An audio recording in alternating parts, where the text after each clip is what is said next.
Hola, hola, ¿están ahí?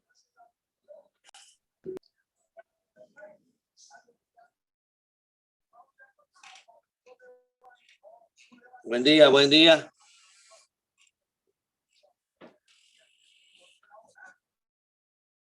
Buen día, doctora.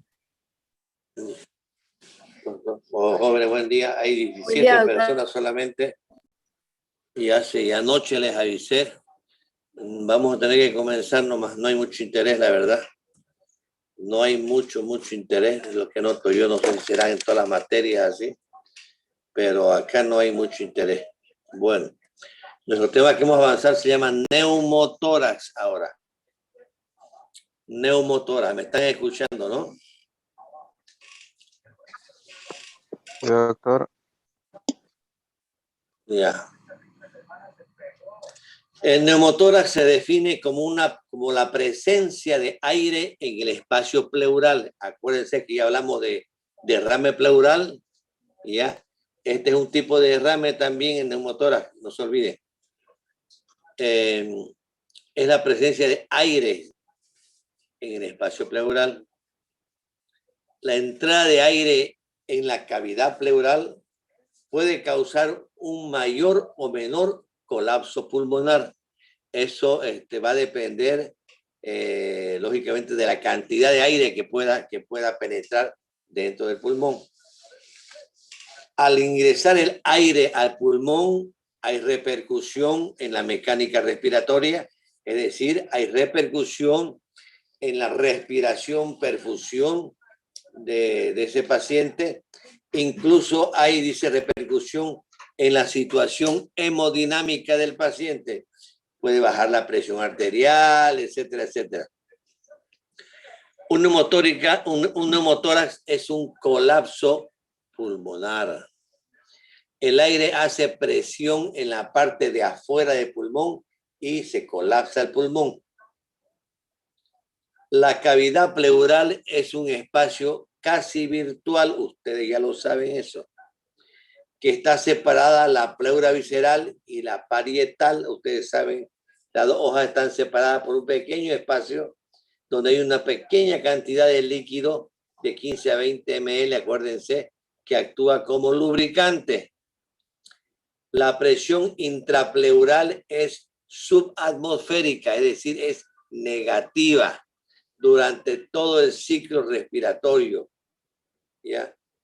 Y es el resultado de las fuerzas elásticas que están opuestas al pulmón y en la pared torácica. La presión intraalveolar es positiva en relación con la intrapleural.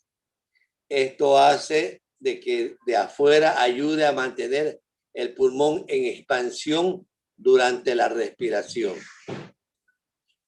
La entrada incidental de aire en el espacio pleural provoca una pérdida de la presión negativa intrapleural y el pulmón tiende a colapsarse por su misma fuerza retráctil hasta llegar a un nuevo punto de equilibrio entre la presión intrapleural y la presión intraalveolar. Si la cantidad de aire es importante, la presión pleural se aproxima a la atmosférica. O sea, no hay mucha sintomatología. Lo que puede causar un colapso, si la cantidad de aire es importante, lógicamente, se aproxima a la atmosférica y hay todo el colapso de todo el pulmón. El grado de repercusión funcional, de cómo funciona el pulmón, va a depender del tamaño del colapso y de la reserva que tenga ese paciente funcionalmente. Si es un paciente que tiene problemas pulmonar, si es un paciente fumador, ¿no es cierto?, tiene poca reserva funcional. Es frecuente que exista hipoxemia arterial, es decir, disminución de gases en sangre, como consecuencia de la desproporción de la relación ventilación-perfusión que se produce en el pulmón colapsado. Es lo que le llamamos el shunt intrapulmonar. Cualquier circunstancia que altere la integridad de alguna de las dos hojas pleurales, de la visceral o la parietal, puede producir un neumotórax. La entrada de aire al espacio pleural desde el pulmón como consecuencia de un desgarro de la pleural, de la pleura visceral, es la más frecuente de neumotórax que hay. Si yo le pregunto cuál es la causa más frecuente de neumotórax, ustedes saben que es cuando hay desgarro de la pleura visceral, ¿ya? El aire también puede proceder de la atmósfera de afuera, como consecuencia de cuando se rompe la pleura parietal. Y es ahí. Clasificación del neumotórax. Se la clasifica en función a la causa que ha producido el neumotórax y en función a la enfermedad pulmonar de base. En función a la causa pueden ser espontáneos, traumáticos, adquiridos o iatrogénicos. A su vez, los espontáneos se los divide en primarios o secundarios en función a la patología subyacente que tenga. Nos vamos al neumotórax espontáneo primario.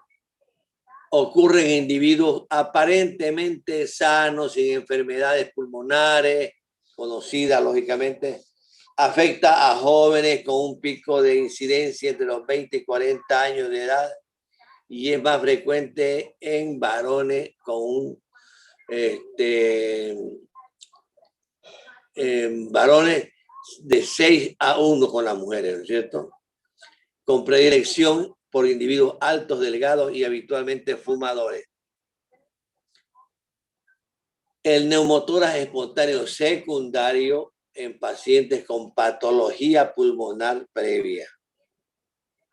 En personas de mayor edad, una de las causas más importantes es la enfermedad pulmonar obstructiva crónica, el EPOC. Es la más frecuente. En estos pacientes el neumotórax se debe a la rotura de bulas intrapulmonares. Las bulas o bullas intrapulmonares son sacos que hay en los pulmones llenos de aire. Se rompen esos saquitos de aire y producen el neumotórax. El neumotórax adquirido o iatrogénico se suele producir como consecuencia de procedimientos invasivos torácicos como toracocentesis, biopsia pulmonar, transbronquial, biopsia pleural, lavado broncoalveolar, punción pulmonar transtorácica o cateterización de la vena subclavia. No obstante, puede ser también una complicación de otros procedimientos invasivos que involucren el cuello o el abdomen, por ejemplo, la biopsia hepática y el neumotórax por barotrauma. El barotrauma es el que se produce en los pacientes que están recibiendo oxígeno con ventilación mecánica. Otra forma de neumotórax iatrogénico, el barotrauma, es una complicación común en los pacientes sometidos a ventilación mecánica y consiste en la rotura de alveolos como consecuencia de una sobreexpansión pulmonar con salida de aire alveolar y la formación finalmente de un neumomediastino, enfisema subcutáneo y neumotórax. El traumático se produce como consecuencia de un traumatismo torácico abierto o cerrado. El neumotórax traumático abierto es consecuencia de una herida penetrante en el tórax. Le voy a contar un caso. O es uno que apuñalean a uno en el tórax, un caso. O por ejemplo, otro día, hace unos 15 días, en mi pueblo hubo un accidente. Ustedes lo conocieron hasta por nombre, a Oscar Roca, que era cantante, piloto ahora. Se accidentó en moto y tuvo 7 costillas fracturadas. Y esas costillas fracturadas perforaron pulmón. Ya le ha costado $40,000, costó su recuperación a ese hombre. Entonces, como consecuencia de una herida penetrante en el tórax que pone en comunicación el espacio pleural y la atmósfera anterior. entrada de aire atmosférico. Y a su vez suele lesionar también el pulmón de salida de aire alveolar. El neumotórax traumático cerrado está causado habitualmente por una fractura costal, rotura bronquial o lesión esofágica. La clínica va a depender de la magnitud del neumotórax y de la reserva funcional respiratoria del paciente, ya les dije anteriormente. Puede ser asintomático hasta en un 10% de los casos, sobre todo en pacientes con neumotórax espontáneo primario. Puede estar asintomático. ¿Cuáles son los síntomas más frecuentes que se presentan? El dolor torácico pleurítico de inicio agudo, intenso inicialmente. Después de una hora suele evolucionar a dolor sordo e incluso cede espontáneamente. Estamos hablando del neumotórax espontáneo primario. Puede haber disnea que suele aparecer con mayor frecuencia e intensidad en pacientes con enfermedad pulmonar subyacente. Eso quiere decir ya que puede aparecer ya la disnea en un neumotórax espontáneo secundario, acuérdense. En el neumotórax espontáneo primario suele ceder habitualmente en el plazo de 24 horas a pesar que persista el neumotórax. Otras manifestaciones clínicas menos frecuentes son la tos improductiva, el síncope, la hemotisis, la debilidad de las extremidades superiores o la sensación de ruido extraño en el tórax. Explorando físicamente puede ser normal en neumotórax de exploración. Ya, puede ser normal en de pequeño calibre. Estamos hablando de un neumotórax de menos 10%, que son los primarios, no se olviden, neumotórax espontáneo primario. El neumotórax de mayor tamaño se podemos detectar a la inspección, hiperinsuflación y disminución del movimiento del hemitórax afectado. A la ocultación hay disminución o abolición del murmullo vesicular en el hemitórax afectado, aunque puede ser difícil detectar en pacientes con enfisema pulmonar. Hay disminución de la transmisión de la voz. En la ocultación hay taquicardia, el signo de Hamann. El signo de Hamann, cardíaca, es un roce o sonido crujiente durante la sístole y la diástole en el corazón. Es un chasquido que se oye sincrónico con los latidos del corazón cuando se asocia a un neumomediastino. En la percusión hay timpanismo por la presencia de aire. A la palpación, disminución de las vibraciones vocales. Palpación hepática, ahí se puede palpar el hígado por aplanamiento diafragmático y desplazamiento del hígado. El neumotórax, atención, debe sospecharse ante la presencia de taquicardia superior a 135 latidos por minuto. Hipotensión o cianosis. Quiero que tomen en cuenta esto, lo lean bien estos temas ahí ya, porque se le va a hacer en el examen a ustedes historia clínica, para que diagnostiquen. Otro hallazgo es gasometría arterial. Vamos a encontrar hipoxemia arterial con un aumento de la diferencia alveolar arterial de oxígeno e hipocapnia. Al haber hipocapnia y disminución del CO2, entonces esto esta hipocapnia que es secundaria a una hiperventilación, respira muy rápido y nos lleva a una alcalosis respiratoria, no se olviden. El diagnóstico, radiografía de tórax, los síntomas y la exploración física permiten hacer un diagnóstico de sospecha. El diagnóstico de certeza lo proporciona la radiografía PA, postero anterior de tórax, al identificar la línea de la pleura visceral, que no hay, hay ausencia de trama vascular periférica. Aquí está la imagen.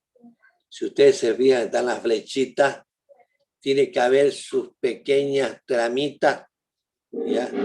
Que es la trama vascular periférica, y cuando hay neumotórax no hay esa trauma, fíjense, las costillas separadas, fíjense, tipo enfisematoso.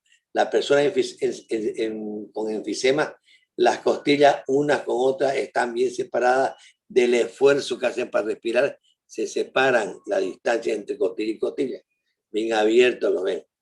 Y entre esa abertura tiene que haber unas tramitas pequeñísimas, poco visibles, pero que ustedes van a ver, ese es el trama vascular periférico. Y no hay eso en el neumotórax. Otros hallazgos radiológicos son el colapso pulmonar de magnitud variable, presencia de pequeño derrame habitualmente seroso por irritación pleural por el aire. Un derrame de mayor tamaño puede significar un hemoneumotórax, neumotórax traumático, ¿sí? O bien secundario a la ruptura de pleuropulmonares en el neumotórax espontáneo o un pioneumotórax. Un neumotórax a tensión, aquí desplazamiento del neumotórax a tensión, se desplaza el mediastino hacia el lado contralateral.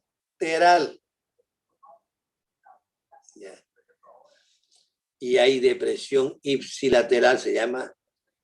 Ipsilateral significa que el diafragma se va o al lado contralateral o al lado homolateral, se desplaza, ¿ya? El desplazamiento a un lado, aplanamiento o incluso inversión de su curva. La tomografía axial computarizada del tórax es la prueba diagnóstica más sensible, aunque su realización no se recomienda de forma rutinaria en el neumotórax, puede estar indicada ante la sospecha de enfermedad pulmonar subyacente, cuando hay otra patología más. En el neumotórax recidivante, en la fuga, área persistente o para planificar el tratamiento quirúrgico del neumotórax. ¿Cómo se cuantifica el tamaño del neumotórax? No existe un consenso universal en el método de cuantificar el tamaño del neumotórax. El consenso del Colegio Americano dice, no soy muy bueno para el inglés, qué sé yo, utiliza este colegio de Estados Unidos. Hay un colegio de estudiosos que utiliza la denominación del neumotórax pequeño cuando la distancia entre el ápex pulmonar y la cúpula torácica es menor de 3 centímetros. ¿Ya? Es decir, de la puntita del pulmón hacia un ladito, miren, hacia adentrito nomás del pulmón, 3 centímetros, eso se llama neumotórax pequeño. Y en la BRIS torácica, la Sociedad Británica del Tórax, diferencia el neumotórax en pequeño o grande según la presencia de una franja de aire menos de 2 centímetros o mayor, más o menos de 2 centímetros, respectivamente entre el borde pulmonar y la pared torácica, lo mismo. ¿Quién está llamando aquí? Vamos a ver.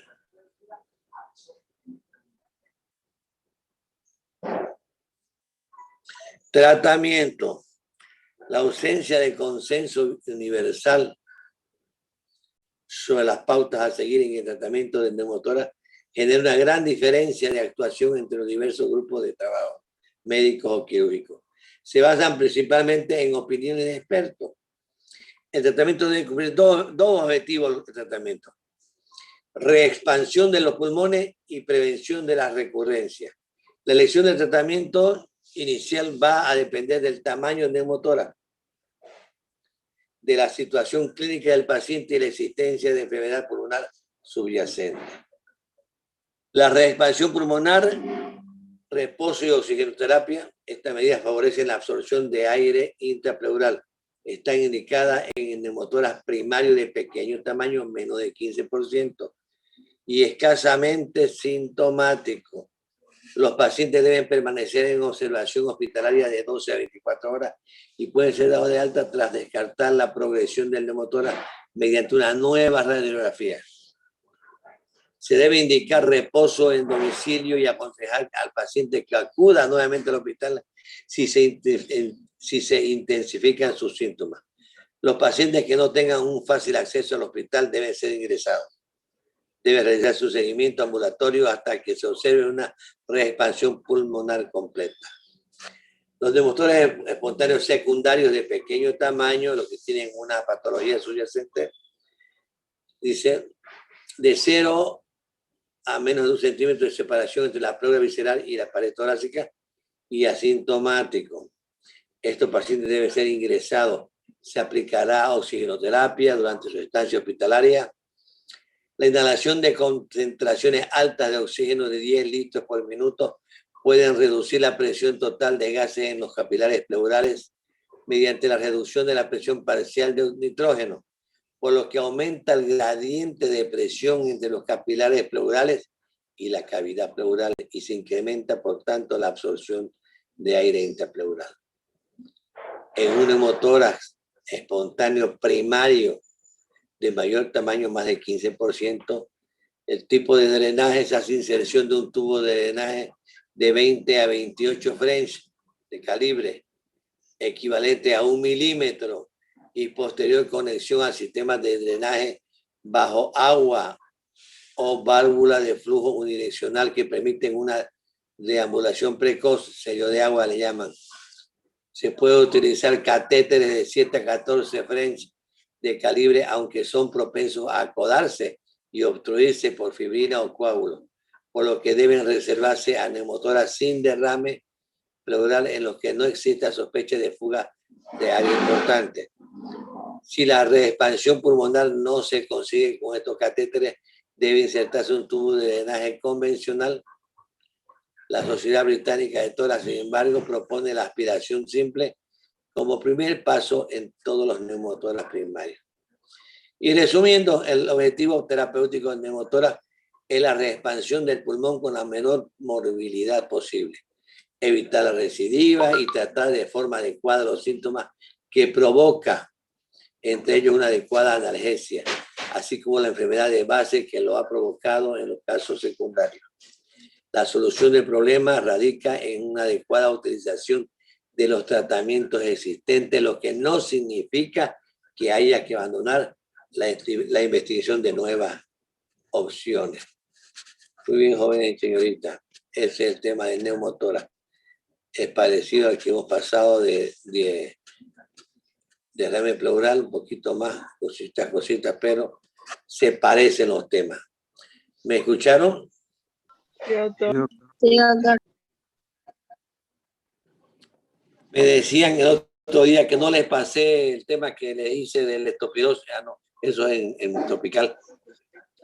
Le voy a pasar su leptospirosis hoy día, que no le voy a pasar otro día, ¿no es? Sí, doctor. Le paso leptospirosis y le paso ahorita el neumo, le paso el neumotórax. Jóvenes, por favor, lean, háganse idea que están con un paciente y tienen que hacer una historia clínica. Yo le voy a poner estas cositas así y ustedes me dicen qué tratamiento hacen, o si es neumotórax, si es hidrotórax, si es derrame pleural. Ustedes el diagnóstico nomás me dan, o qué paso van a seguir, o qué catéter van a utilizar, ¿no? Cositas así va a haber en el examen en todos estos casos de pulmonares. Ya lean, jóvenes, la otra semana estamos entrando a exámenes ya. ¿Listo? Listo, doctor, gracias. Bueno, chicas, nos vemos entonces el próximo lunes. Vamos a ver si es con exámenes o sin exámenes y si no pasamos clase. Tenemos ya derrame pleural, edema agudo de pulmón. ¿Qué más?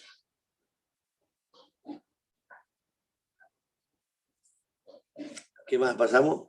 Tromboembolismo ¿De acuerdo? pulmonar y neumonía. Exactamente. Son 5, ¿no? 5 son. A ver, derrame, 4 son. edema, tromboembolismo. 4 son. Ya, hasta ahorita tenemos 4. Y en tropical tenemos, a ver lo que sale de tropical, a ver. Comenzamos con rabia. No me acuerdo, con rabia, con sarna, no me acuerdo ahorita en este momento. Me voy a revisar ahorita. Esto fue...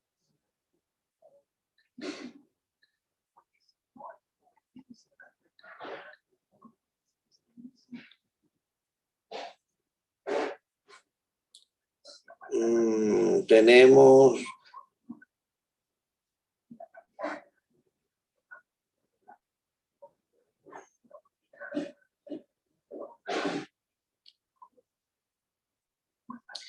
tétanos, una...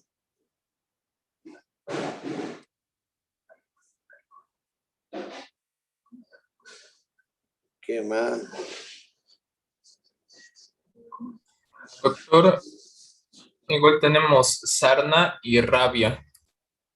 Rabia, sarna, tétano, leptospirosis. Sí, son esos. 4 también. Mañana avanzamos el 5º con ustedes. Y yo creo que... Bueno, jóvenes, entonces mañana nos vemos mañana con Tropical. Foto, doctor. A la máquina, si no me vio, si no por ustedes. A ver, por favor. Pongan su melodiosa cara.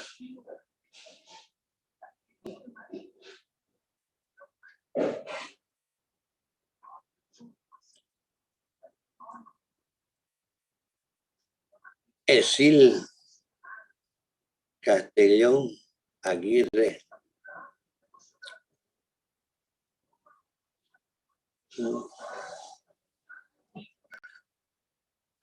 Hay que echarme por acá. Y ya está Marco, Vargas, Maribel, Roger López.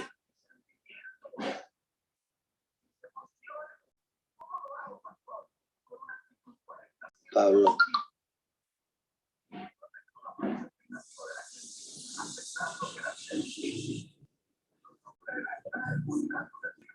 Justin.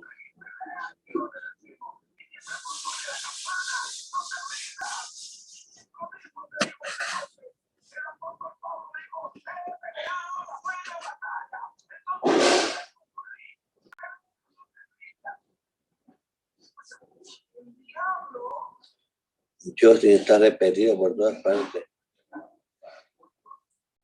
Víctor Hugo. Mariana Noemí.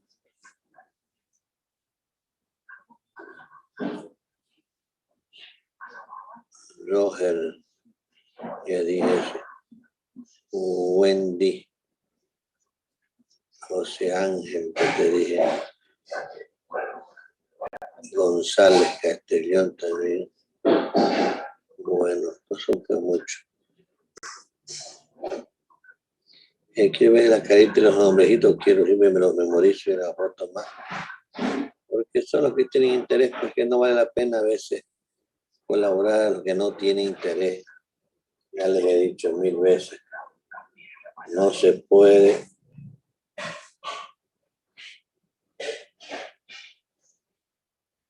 Con los que no tienen interés, no se puede hacer nada. Tienen que repetir, nomás un añito más, de repente con un año más que pueden.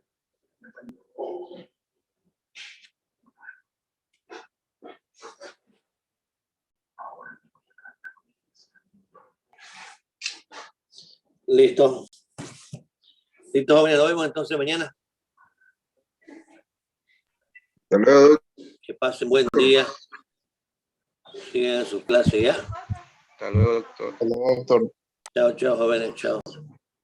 Chao. Están medio con sueño, lo veo a Aguirre.